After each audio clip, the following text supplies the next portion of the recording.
Simon, when can you please start the live stream? Can you let me know when it's on? Welcome everyone to this evening's meeting of the Audit and Standards Committee. As you're aware, the meeting, the item 1 is announcements, and as you are aware, we are being recorded and live streams. Could I ask that you could please either switch your mobile phones off or turn them to silent for the duration of the meeting, please. If anyone has a technical problem during the course of the meeting or with the live stream, then I will be notified, and should the live streaming no. Kelly has informed me that there is, well, we'll move further down to item 2, apologies. I don't believe for Councillor Brown, and that Councillor Jane Sargent is substituting for Councillor Andy Sargent. So welcome both of you to, to this meeting. Not aware of anyone else, not Mr. Sonola or anyone. Kelly has not sent apologies as of yet. I believe Mr. Sonola has just entered the meeting. Oh, he's just entered. Yeah. Good, jolly good. So we're all present. So then we will move to agenda item 3, which is the minutes of the previous meeting, which you have in front of you.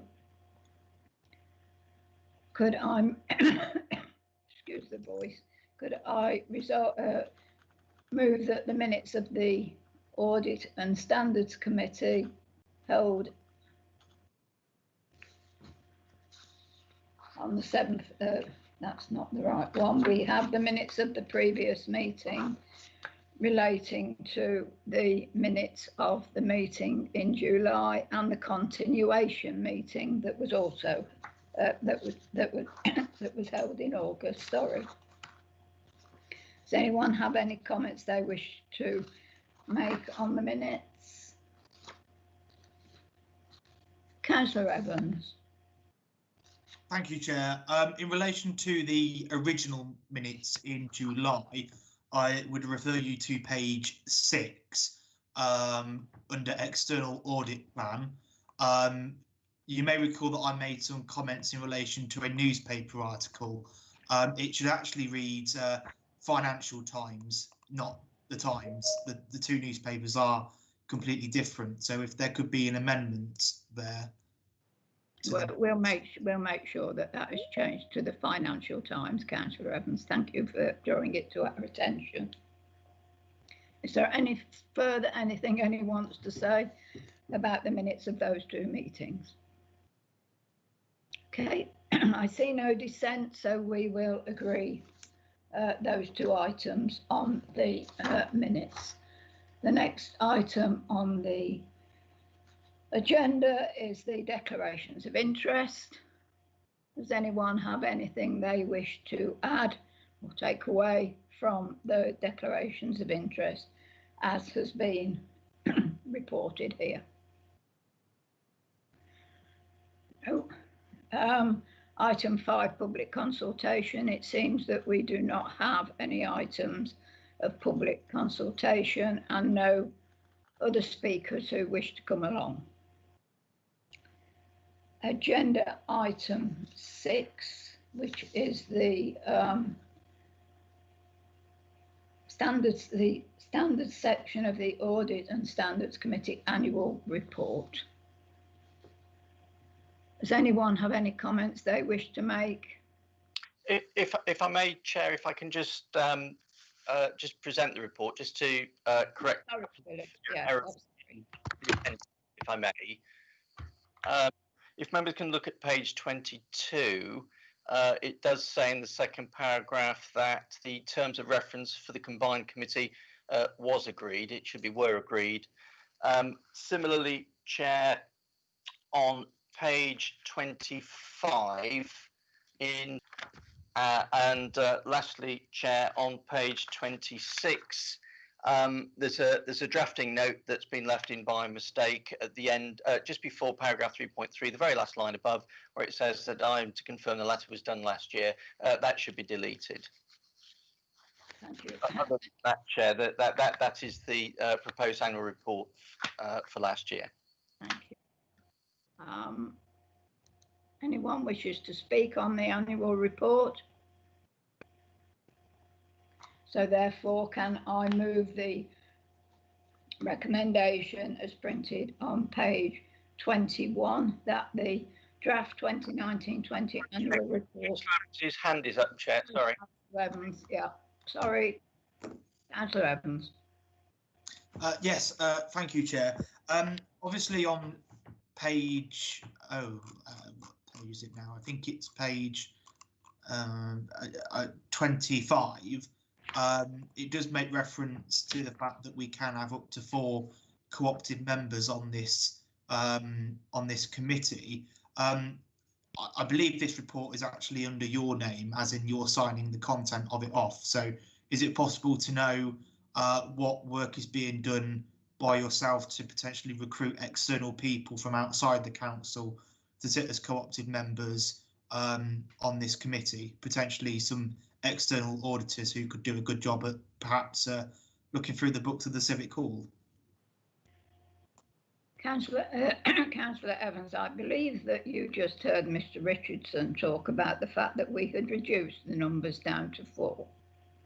And I have no intention of discussing our external audit or the Civic Hall under this report. Mr. Richardson. That wasn't my question. My question was, okay, so we can have up to 2 members on this committee. We currently have 1 co-opted member. So what work are you doing as chair? I'm not doing any work personally, Councillor Evans. Oh, well, that's thank you for the question. Councillor Evans, don't mind, I am speaking. Thank you. It is, I am well aware that officers on my behalf are looking to find another independent person to take part in these meetings. Is that not the case, Mr. Richardson?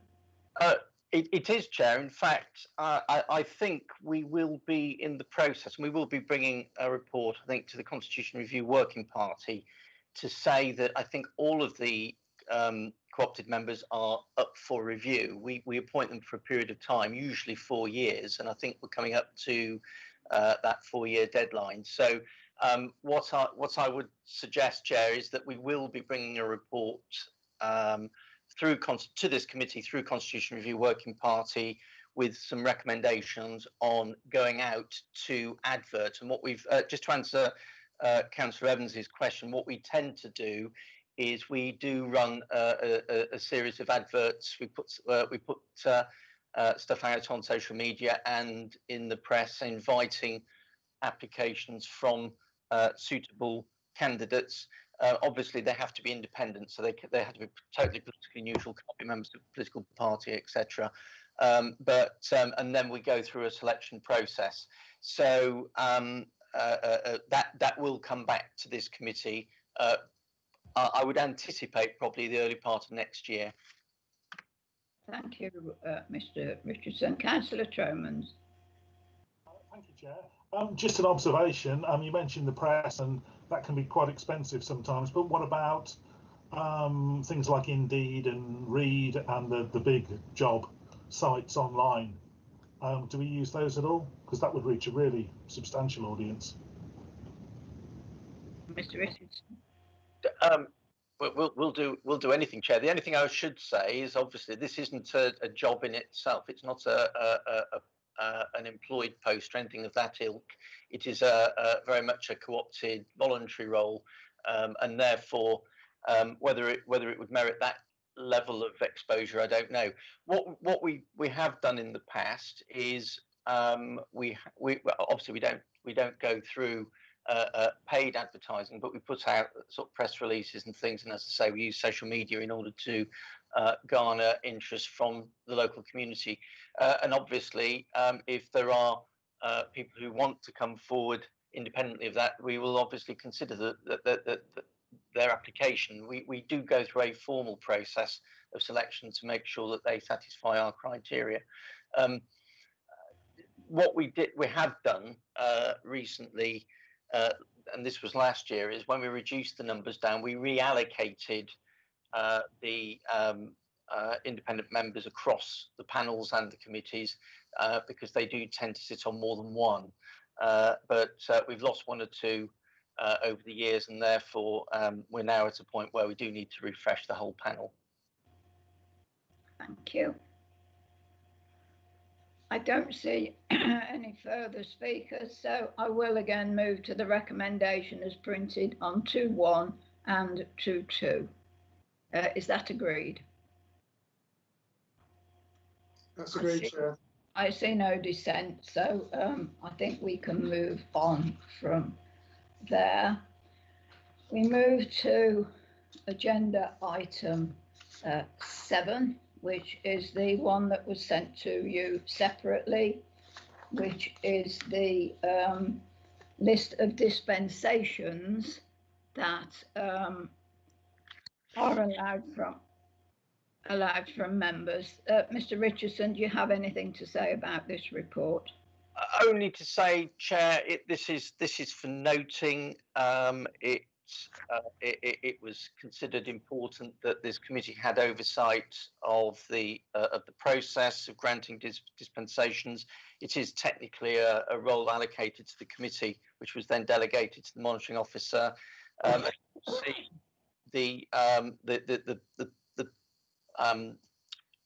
dispensations granted, obviously Councillor Guttridge clearly had quite a significant interest in terms of the concept plans in Bulkington. Obviously the others are more to do with the sort of outside bodies that certain members of the cabinet get involved with, where they need to be able to discharge both their council duties and their duties as a member of the board or a member of the as a director of NABCEL, for example. So it's quite important that those dispensations are there, so that effective governance can continue. Beyond that, Chair, I don't wish to add anything to the report. Thank you. As Mr. Richardson said, Councillor Elliott. Councillor Elliott.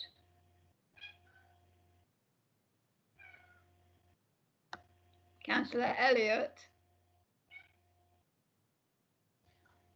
I think she's indicating that she doesn't wish to speak. Okay, so that report is for noting. Does anyone wish to, is that agreed? Sorry, I see no dissension, so that... Hello, I've managed to unmute myself now, sorry. Sorry.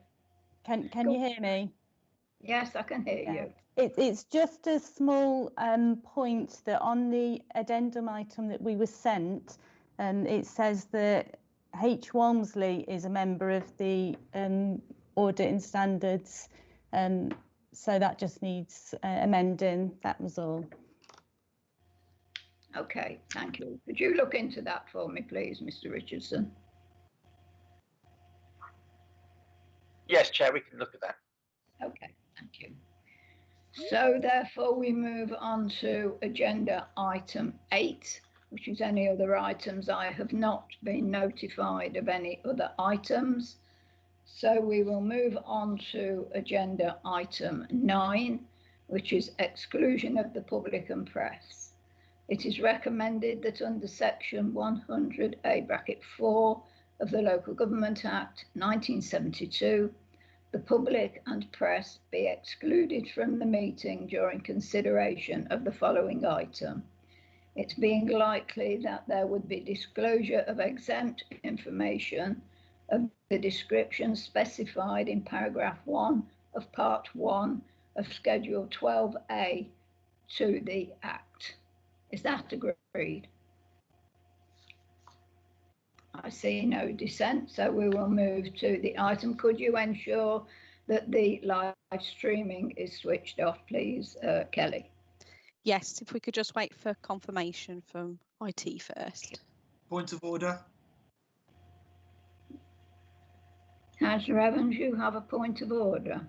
Yes. Did you ask for a seconder? I didn't quite hear that. Okay, we'll do it all over again then. I propose, is that agreed? I propose that the exclusion of the public comments, I will move them. Is there a seconder for that, please? Seconded. Sorry, exclusion of public comments. What are you going on about? Councillor Evans, please don't keep picking me up all the while. Exclusion of the public and press. If you want it, you've got it there in front of you. You can read it. It has been moved and seconded. Is it agreed? Agreed. Chair, yeah, thank you, Chair. I have had my hand up for a little while. I'm not sure. I know we seem to do this as a matter of course for anything that gets put on pink paper, but actually, I'm not sure the discussion. We're not going to be talking about anyone's, any members of the public or giving away any personal data on anyone. So, frankly, I mean, I'm on this report. I'd be happy to talk about those particular ones. So, I'm not really sure there's any need for us to go into closed session on this. I certainly, don't see any reason to. We should just carry on and let the film run. Well, I have moved and seconded that. I have moved and seconded that the report goes into private session, and I did ask if there was any dissensions, and it was agreed. Object. If you wish to ask that question outside of this meeting, Councillor Tromans, then please do so. But we will now move to agenda item 10. Chair, sorry to interrupt you. I do apologise. We just may need to just check whether or not we are live streaming, because